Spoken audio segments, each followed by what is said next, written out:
For 8 long years, silence had been Marcus Thornfield's only companion. He conversed with nothing but cattle and the howling prairie winds. Then one tempestuous evening, 10 Apache women materialized at his doorstep, pleading for sanctuary. Marcus would confront the most agonizing decision of his existence, because their pursuers were already close enough to detect the smoke rising from his stone chimney. The downpour pounded his timber shutters with the fury of rifle fire. Every droplet served as a brutal reminder of why sensible people remained inside when the heavens unleashed their wrath. Marcus hunched beside his hearth, repairing worn leather straps when the pounding began. This wasn't the courteous knock of a friend, it carried desperation, urgency, the unmistakable sound of souls with nowhere left to turn. He went rigid, the leather work forgotten in his grip. Visitors never came to his homestead. Not since he'd made his isolation crystal clear to the outside world. The pounding resumed with greater intensity, accompanied by voices in a dialect he understood, but hadn't heard for years. Apache. His blood turned to winter. The previous time he'd heard that language, his beloved wife and precious daughter still drew breath. The last occasion strangers had appeared at his threshold after dark, he'd laid everything he cherished to rest come sunrise. His fingers moved automatically toward the rifle hanging over his mantelpiece, muscle memory from nights when sleep required constant vigilance. Yet something gave him pause.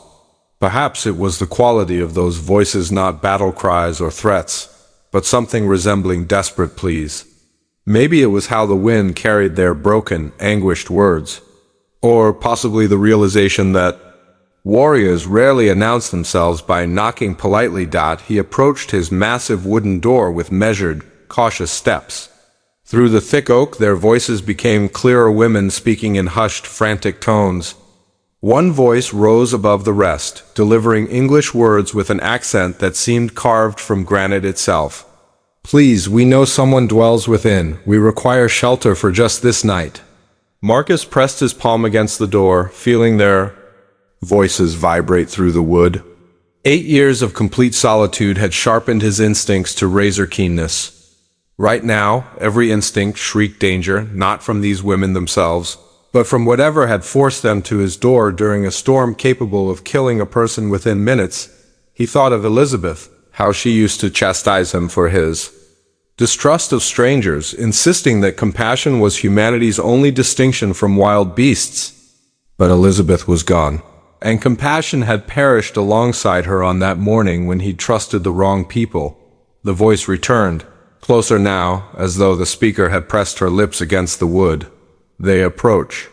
If you refuse our plea, we shall perish in this storm. And when they discover our corpses at your entrance, you too will die." Marcus's hand trembled over the iron bar securing his door. In 8 years, he'd never removed it for anyone. But something in that voice, a certainty that made his stomach plummet, told him tonight would shatter everything he'd built in the shadows, because somewhere in the storm-shrouded darkness beyond his land, riders were drawing closer. And once they arrived, there would be no returning to the life he'd constructed in isolation. The iron bar seemed to weigh more than it should. When Marcus finally lifted it from its brackets, 8 years of rust and terror appeared to resist his choice. But the desperation in that woman's voice had pierced his defenses like steel through parchment. The door groaned open, revealing a sight that would haunt his remaining days. 10 Apache women huddled against his covered porch, their traditional garments torn and mud-stained, several bearing wounds that created dark patches against the soaked fabric. The youngest appeared barely 16, cradling a bundle that stirred slightly, an infant barely breathing in the bitter cold. The eldest had silver threads woven through her dark hair and eyes that had witnessed too much death. But the woman, who had spoken through the door, commanded his attention.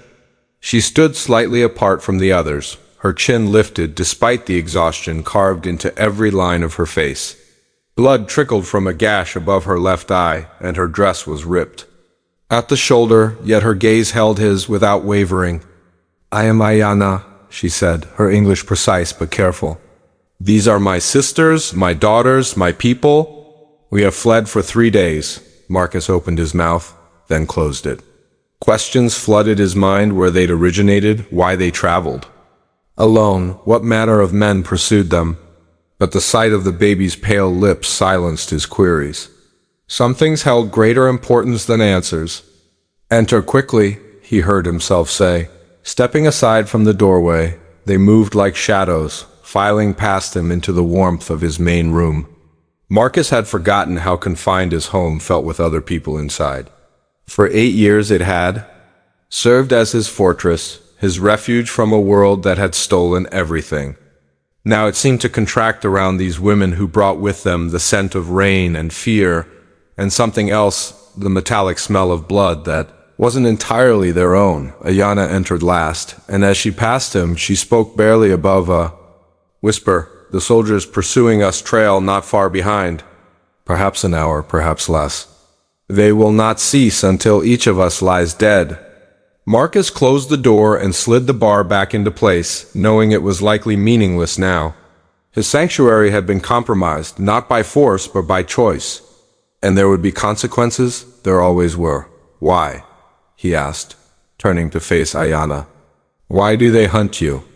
Her dark eyes found his, and within them he recognized a familiar anguish, the expression of someone who had lost everything yet lived to remember it. "Because we fled instead of dying quietly. Because we chose life when they expected us to accept death. Because some of us resisted when they burned our village and slaughtered our men." The baby in the young woman's arms made a feeble sound, and Ayana's jaw clenched. "And because one of their officers will not see mourning if we survive to testify about what he did to my youngest sister." Marcus felt something cold settle in his gut. He'd known soldiers like that, men who wore uniforms but had forgotten honors. Meaning, men who took what they desired and eliminated anyone who might speak of it later. "How many approach?" he asked. 8, perhaps 10. Led by a captain named Morrison. He has been decimating Apache settlements for months, claiming we are hostile. But his true enemy is anyone who might report what manner of man he truly is. Marcus moved to the window, peering through a gap in the shutters at the storm-lashed darkness beyond his fence. Nothing stirred that he could observe, but that meant little. Professional killers knew how to move unseen, especially when they believed their prey was cornered. He turned back to the women now clustered near his fireplace, some tending wounds while others comforted the youngest among them. They looked like survivors, not warriors. But he'd learned long ago that survival sometimes demanded a person become something they'd never planned to be. "There's a cellar beneath the kitchen," he said to Ayana. "Stone walls, concealed entrance. It might accommodate all of you, but it'll be cramped." She shook her head slowly. "If they search and discover us, you perish with us. If they find an empty house with evidence that people were here, they might believe you weren't involved. We will not make you an enemy of the United States Army." Marcus nearly laughed. 8 years too late for that conversation. "Lady, I became their enemy the day I decided to survive what they did to my family. The only question now is whether we flee or whether we make them pay for coming here." Something flickered in Ayana's eyes, surprise, recognition, perhaps even hope. Outside, the storm was beginning to weaken, and with it the cover that had protected them thus far. Because in the distance, barely audible over the dying wind, came the sound of horses moving through mud, and the low voices of men who thought they had their prey trapped, the sound of approaching. Horses sliced through the storm like a death sentence. Marcus moved with the efficiency of someone who had survived by thinking 3 steps ahead, grabbing his rifle and ammunition from the cabinet. But as he turned back to the women, he saw something that stopped him cold. Ayana was no longer the desperate refugee who had begged at his door.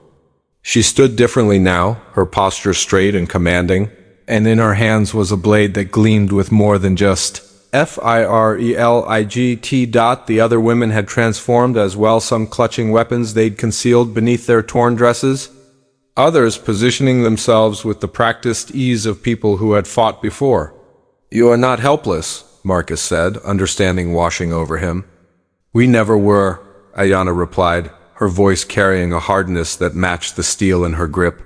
"But sometimes it serves us better to let men believe what they wish to believe. Captain Morrison thinks he is hunting terrified women who will cower and plead. He is about to learn otherwise. The youngest woman with the baby moved toward the back of the house without instruction, and two others followed her. They knew exactly what they were doing, had prepared for this moment. Marcus realized he wasn't sheltering helpless refugees.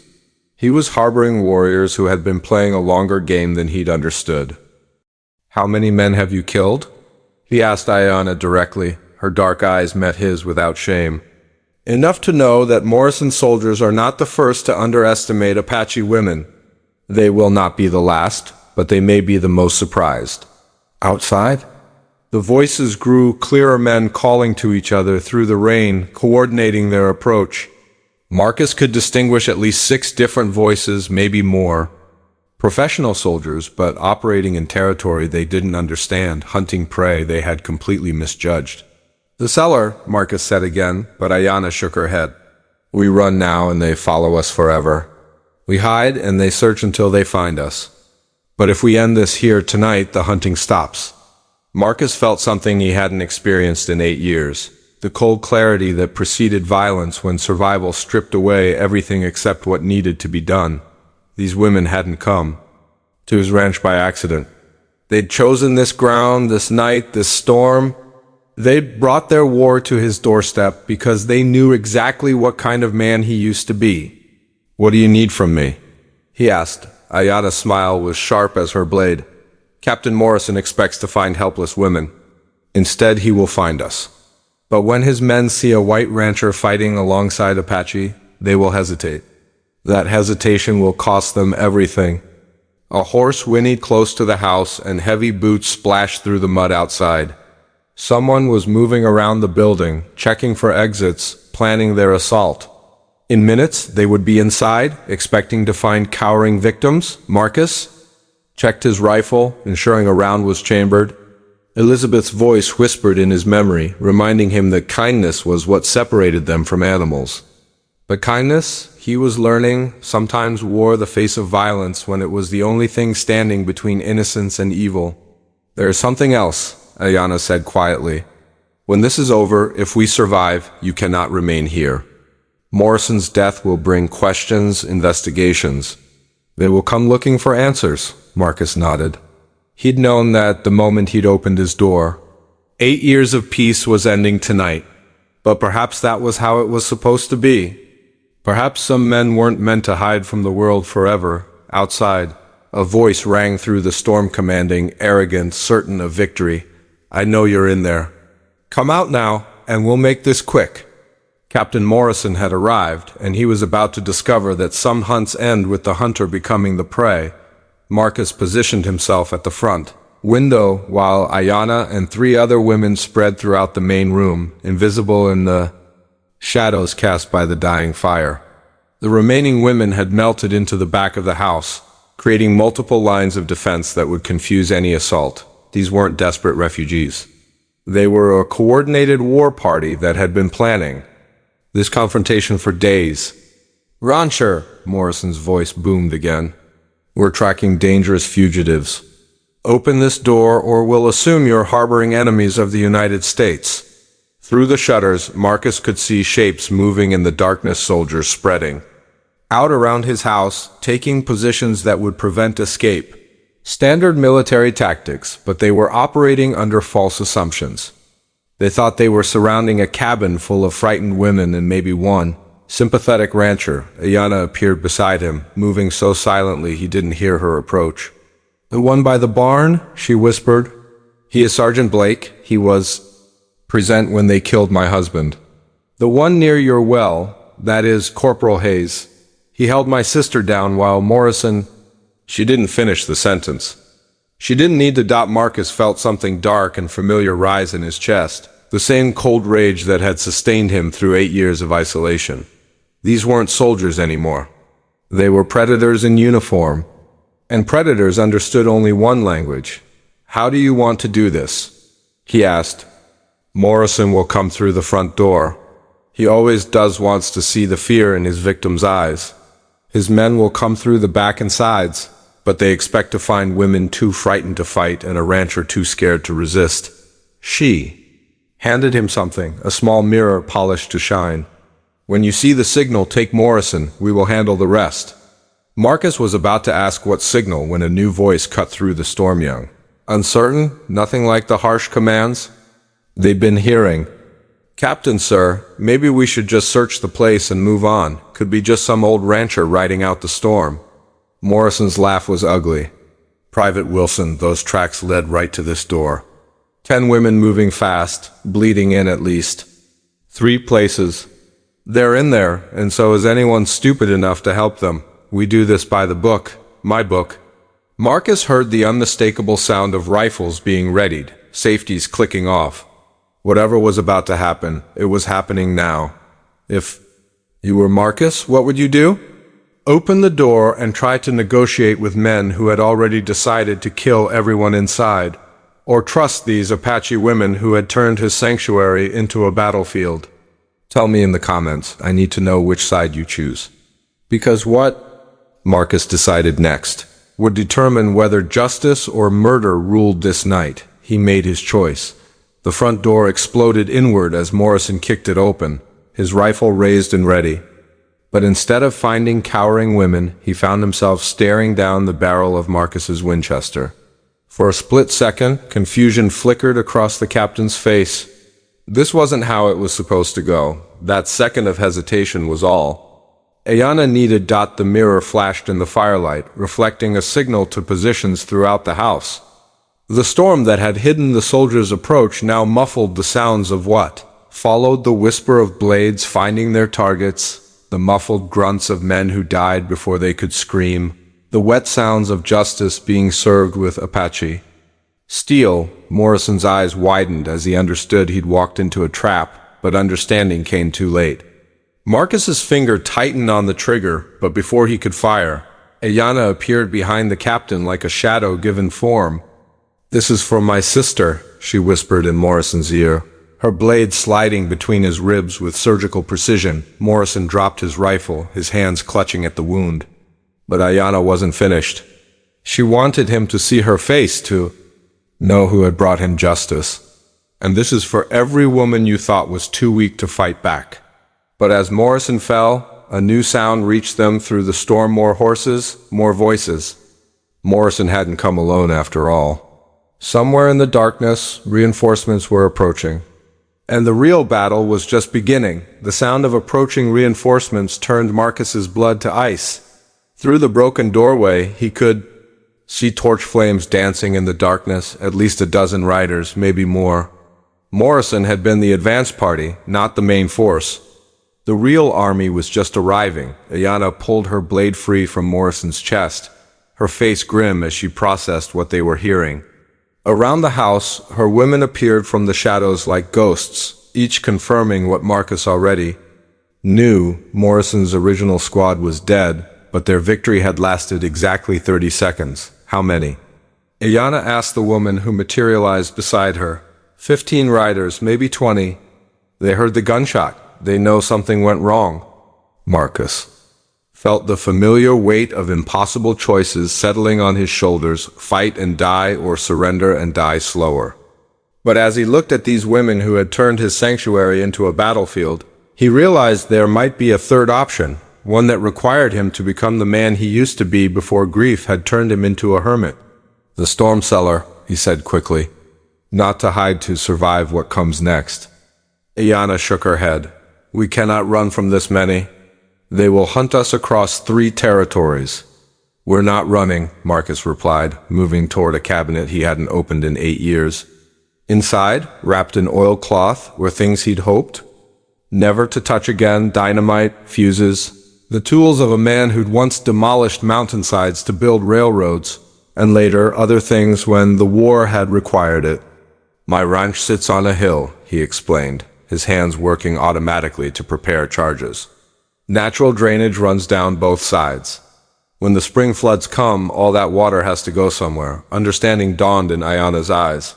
"The dam," Marcus nodded. "I built it to control flooding, but take it out during a storm like this." He gestured toward the approaching torches. "That valley fills with 10 feet of water in minutes. Anyone caught down there dies. But we would be destroying your home, your land." Marcus looked around the cabin that had been his prison for 8 years. then at Morrison's body cooling on his floor. Home wasn't a place anymore. It was a choice. And his choice was to make sure these women lived to see morning. Some things matter more than property, he said, echoing words Elizabeth used to speak when he'd gotten too attached to material things. Outside, the voices were getting closer, orders being shouted, positions being taken. Someone had found Morrison's body by now, seen the blood, understood that their easy targets had become something else entirely. The youngest woman appeared, with the baby, who had somehow slept through the violence. But now the child was awake, dark eyes wide and alert as if sensing the tension that filled the air. "Lieutenant Morrison is dead," a voice bellowed from outside.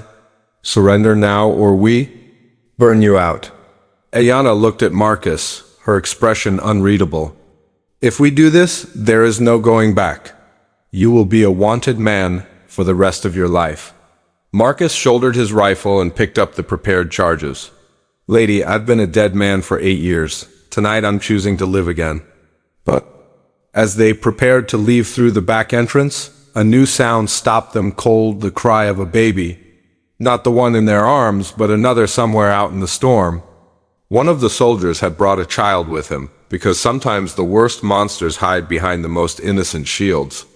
And the hardest choices are the ones that test how far a person will go to save the people who matter most. The cry of that distant baby changed everything. Marcus froze halfway to the back door, the dynamite suddenly feeling like lead in his hands. Through the broken front entrance, torchlight flickered across Morrison's body. And somewhere beyond that light, an innocent child was caught in the middle of a war that had nothing to do with them. Ayanna grabbed his arm, her grip iron-strong. It could be a trick. Soldiers have used such things before. But Marcus shook his head. He'd heard too many real cries in his life to mistake the genuine terror in that small voice.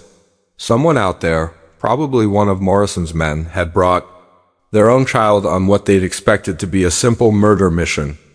Now that child was about to pay for their father's sins? "We can't blow the dam," he said quietly. "Not with a baby down there." "Then we all die," one of the other women hissed. "My daughter's life matters as much as that one." She was right. And, Marcus knew it. But some lines, once crossed, changed a person forever. He'd been walking the edge of that line for 8 years, and tonight he either stepped back or fell off completely. "There's another way," he said, setting down the explosives. "Harder, more dangerous, but it keeps everyone breathing." Ayanna's eyes narrowed. "Tell me, we make them think we're trapped. Make them overconfident. They'll send men to flush us out while the rest stay back with the horses, and ... He paused. "And whoever brought that baby? That leaves us outnumbered 3-1. In a fair fight, yes, but this won't be fair." Marcus moved to another cabinet, this one containing items that spoke to a different kind of warfare: caltrops. Iron spikes designed to cripple horses, tripwires that could break a neck in the dark, bear traps that had never seen a bear but had tasted human flesh during the war. 8 years ago, I turned this place into a fortress because I was afraid of dying. Tonight, we're going to use those defenses to make sure other people live. Outside, the voices were organizing. Someone was taking command, probably Morrison's. Second, orders were being given, positions assigned. They had numbers and training, but they were operating in the dark on ground Marcus knew like his own heartbeat. "How do we divide them?" Ayanna asked. "We give them what they expect: a last stand. Barricade the front, make noise, make them think we're cornered and desperate. Half their force will come for us. The other half will stay back to secure the retreat route." And then Marcus smiled. It wasn't a pleasant expression. "Then we show them the difference between hunting frightened women and fighting people who've got nothing left to lose." The plan was simple, brutal, and completely insane. Ayanna and 4 women would create a distraction at the front of the house, making enough noise to draw the assault team. Meanwhile, Marcus and the remaining women would circle around through terrain only he knew, targeting the reserve force and hopefully getting that baby to safety. "If this goes wrong," Ayanna said as they prepared to split up, "Morrison's death will mean nothing. They will paint us as savage murderers and use our bodies to justify 10 more raids. And if we do nothing, Marcus replied, that baby out there dies for its father's crimes, and you all die for the crime of wanting to live. Sometimes the only choice is between bad and worse. If you're enjoying the story, subscribe to the channel. The baby's cry came again, weaker now, and Marcus felt time slipping away like water through his fingers. Every second they delayed was another second closer to a child's death, another moment that would haunt him if he survived this night. Move, he whispered Dot as Ayana and her team took positions at the front of the house. Marcus led the others into the storm through his back door. The rain was lighter now, but the ground was treacherous, and one mistake would alert the soldiers to their flanking maneuver. But as they crept through the darkness toward the sound of horses and hushed voices, Marcus realized he'd made a critical error in judgment. The baby wasn't with the reserve force. It was much closer to the house. Somewhere between the two groups, which meant saving the child, would require walking directly into the crossfire. The baby's cries were coming from a wagon positioned between the house and the soldiers' main camp. As Marcus crept closer through the mud and darkness, he could make out the shape of a military supply cart. And beside it, a woman hunched over something small and moving, not a soldier's wife. This woman wore the rough clothes of a camp follower, probably a laundress or cook, who'd been forced to bring her child on what should have been a simple mission. Marcus signaled for the Apache women with him to hold position while he moved closer. Through the rain, he could hear the woman's desperate whispers as she tried to calm the crying infant. She was trapped between two forces about to collide, with nowhere to run and no way to protect her child from what was coming. From the house came the sound of Ayana's distraction gunshots, shouting, the crash of furniture being overturned. It was working. Through the darkness, Marcus could see soldiers moving toward the house, leaving the supply area lightly guarded, but lightly still meant 3 armed men who would shoot anything that moved. He made his decision. Rising from cover, Marcus walked directly toward the wagon, his rifle held low but ready. The nearest guard spotted him immediately, raising his weapon, but Marcus called out in a voice that carried calm authority. Easy, soldier. Lieutenant Morrison sent me to secure the civilians. The lie bought him precious seconds. In the darkness and chaos, wearing his dark coat, he could pass for military at a distance. By the time the guard realized his mistake, Marcus was close enough that shouting would bring attention neither of them wanted. You're not army, the soldier said, but his voice held uncertainty rather than alarm. No, Marcus agreed and struck the man across the temple with his rifle, but the soldier dropped silently into the mud. The woman with the baby looked up as Marcus approached, terror bright in her eyes. She was younger than he'd expected, maybe 19, with the hollow look of someone who'd seen too much hardship for her years. Please, she whispered, don't hurt my baby. She's done nothing wrong. Neither have you, Marcus said quietly. What's your name? Mary Hendricks. I cook for the men, do their washing. Captain Morrison said it would be safe, said we were just going to arrest some women who'd stolen horses. Marcus felt anger burn in his chest. Morrison had lied to his own people, turned a cook and her baby into unwitting accessories to murder. Even dead, the man was still destroying lives. Mary, I'm going to get you out of here, but I need you to do exactly what I say. Can you do that? She nodded frantically, clutching her baby closer. There's going to be more shooting in a minute. When it starts, you run toward that grove of trees and keep running until you can't hear the guns anymore. Follow the creek downstream. It leads to a trading post about 5 miles south. Tell them Marcus Thornfield sent you. What about you? She asked. Before Marcus could answer, the remaining guards spotted him. One shouted a warning while the other raised his rifle. But the Apache women Marcus had left in position were already moving, emerging from the darkness like vengeful spirits. The fight was brief and decisive. These soldiers had expected to face frightened refugees, not experienced warriors who'd been planning their revenge for days. Within minutes, the supply area was secure, and Mary Hendricks was running into the night with her baby, disappearing into the safety of the storm, but their victory was short-lived. From the direction of the house came a new sound, not gunfire. But something worse. Silence. Either Ayana's group had won completely, or they were all dead dot and rising above the dying storm. A new voice called out with cold authority. This is Colonel Bradley, United States Army. You are surrounded by a full company of soldiers. Surrender now, or we will burn you out and hang the survivors. Marcus felt his blood turn to ice. Morrison hadn't been the real leader after all. Somewhere in the darkness, a much more dangerous enemy had been watching, waiting, letting others do the dying while he positioned his forces for the killing blow.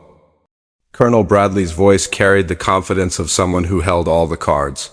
Through the darkness, Marcus could see torches spreading out in a wide circle around his property, not the dozen riders they'd originally faced, but what looked like a full military operation. Morrison had been the bait, and they'd all walked straight into the trap, but as Marcus processed this new threat, he heard something that changed everything, Ayana's voice calling from the direction of the house. Marcus, we have Bradley's son. The silence that followed was deafening. Even the storm seemed to pause, as if nature itself was waiting to see how this would unfold. Then Bradley's voice came again, but now it carried a tremor that hadn't been there before. Release the boy and we can discuss terms. There are no terms. Ayana shouted back, only justice. Your men destroyed our village, murdered our families, and worse. Now you will answer for their crimes. Marcus made his way back toward the house, moving carefully through terrain that was now a maze of soldiers and positioned weapons. As he got closer, he could see the situation more clearly. Ayana's group had indeed won their fight, but at a cost. Two of the Apache women lay still in the mud, their sacrifice buying the others a chance at survival inside the house. He found a scene that would have been impossible to imagine an hour earlier. Ayana stood behind a young man in lieutenant's uniform, her knife pressed to his throat. The boy, and it was barely more than a boy, had Bradley's eyes and the same aristocratic jaw. But where his father projected cold authority, the son showed only terror. He came through the back, Ayana explained quietly. Thought he was being clever, flanking us while his father's men attacked the front. Instead, he delivered himself to us. The young lieutenant tried to speak, but Ayana's blade pressed closer to his skin, drawing a thin line of blood. How old are you? Marcus asked the boy. 19, came the whispered reply. Same age as the cook's daughter who just ran into the night because your father turned her into a target. Same age as some of the women your captain murdered. Marcus moved closer, studying the boy's face. Tell me, Lieutenant Bradley, did you know what Morrison was really doing to those villages? The young man's eyes flickered between Marcus and Ayana, understanding finally dawning. I thought we were suppressing hostile Indians. Father said they were raiders, that we were protecting settlers. Your father lied, Ayana said softly. We were living peacefully until Morrison came. We grew corn and raised children and bothered no one. But peaceful Indians don't justify military budgets, do they? Outside, Bradley's voice came again, more desperate now. I have 60 men surrounding this house. Release my son and I'll give you safe passage to the territorial border. Marcus almost laughed. Safe passage from someone who'd built his career on broken promises and manufactured wars. But as he looked at the young lieutenant, he saw something that gave him pause, genuine shock and growing horror as the boy began to understand what he'd been part of. There's another way, Marcus said to Ayana. One that doesn't require his death. He is guilty by association. His ignorance does not absolve him. No, but his testimony might convict his father. The idea crystallized as he spoke. A colonel's son testifying about systematic murder disguised as military action would destroy Bradley's career and expose the corruption that had enabled men like Morrison. You want me to betray my father? The young lieutenant whispered. I want you to tell the truth, Marcus replied. The question is whether you're man enough to face what that truth means. Before anyone could respond, a new sound cut through the night horses approaching at full gallop, and with them voices shouting orders that didn't come from Bradley's men. Someone else was arriving, someone with enough authority to make a full colonel nervous. Through the broken door, Marcus could see new torches carried by riders wearing different uniforms, federal marshals maybe, or territorial investigators. Someone had been watching Bradley's operations, and tonight's massacre had finally drawn official attention. As understanding dawned, Marcus realized they might all survive this after all, but survival would come with a price. The truth would have to be told, justice would have to be served, and powerful men would have to fall. Young Lieutenant Bradley looked between his captors and the approaching reinforcements, then at his own reflection in the blade still pressed to his throat. "What do you need me to say?" he whispered. "If you're enjoying the story, subscribe to the channel." Dawn broke over Marcus Thornfield's ranch 6 hours later, painting the sky in shades of gold and crimson that seemed appropriate for a night that had ended one kind of war and started another. The federal investigators had listened to Lieutenant Bradley's testimony with growing horror, documenting crimes that reached far beyond Morrison's unit and implicated officials all the way to the territorial capital. Colonel Bradley was led away in chains, his military career destroyed by his own son's courage to speak truth. The surviving Apache women were granted federal protection and compensation for their losses, though no amount of money could restore their murdered families. Marcus stood in the doorway of his ruined home, watching Ayana prepare to leave with her people. The babies they'd saved, both the Apache child and Mary Hendrix's daughter, had survived the night, though the cost in other lives had been terrible. "Where will you go?" he asked Ayana. "North, to relatives who escaped Bradley's campaign. We will rebuild, but not here. This place holds too much blood now." She paused, studying his face. "What about you? Your home is destroyed? Your solitude ended?" "The man who lived alone for 8 years died tonight." Marcus nodded. She was right. The hermit who'd hidden from the world was gone, replaced by someone who'd remembered that some things were worth fighting for, worth dying for, worth living for. "I think I'll head west," he said. "Find some place that needs someone who knows how to build things and isn't afraid to defend them." Ayana smiled, the first genuine smile he'd seen from her. "That cook, Mary Hendrix, she will need protection until she reaches her family in Denver. The trail is dangerous for a woman alone with a baby." Marcus understood. His first act as a person reborn wouldn't be running toward a new life, but ensuring others reached there safely. As the Apache women rode north toward hope, and Marcus prepared to ride west toward redemption, the sun climbed higher over a ranch that had seen too much death and just enough justice.